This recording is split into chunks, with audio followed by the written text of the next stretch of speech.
যুক্তরাষ্ট্রের আবাসন খাতে এবার বড় ধাক্কা। প্রেসিডেন্ট ট্রাম্পের নতুন নীতিতে হুমকির মুখে লাখো মানুষের মাথা গোঁজার ঠাঁই। বিশেষ করে যারা অনথিভুক্ত অভিবাসীদের সাথে একই পরিবারে বসবাস করছেন, তাদের জন্য ঘনিয়ে আসছে চরম বিপদ।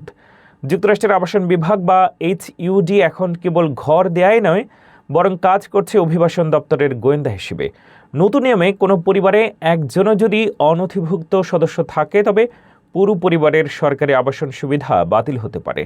এমনকি সেই পরিবারে যদি যুক্তরাষ্ট্রে বৈধ নাগরিক বা শিশু থাকে, তারাও রেহাই পাবে না। তথ্য বলছে, প্রায় 44 লাখ পরিবারের মধ্যে হাজার হাজার মানুষ এই ঝুঁকির মুখে। কর্তৃপক্ষ বলছে, করদাতার অর্থ বাঁচাতে এবং মার্কিন নাগরিকদের অগ্রাধিকার দিতেই এই কঠোর পদক্ষেপ। তবে এই বিশেষজ্ঞরা সতর্ক করছেন, এতে আবাসন সংকট কমবে না, বরং বাড়বে সামাজিক অস্থিরতা। স্থানীয় আবাসন কর্তৃপক্ষগুলো এখন উভয় সংকটে। তারা কি মানুষের ঘর রক্ষা করবে, নাকি DHS এর কাছে তথ্য দিয়ে অভিবাসন পুলিশ হিসেবে কাজ করবে? একদিকে কঠোর স্ক্রিনিং, অন্যদিকে মাথা গোঁজার ঠাঁই হারানোর আতঙ্ক। সব মিলিয়ে আমেরিকান লিগ্যাল ইমিগ্রেশন সিস্টেম এখন এক বড় অনিশ্চয়তার মুখে।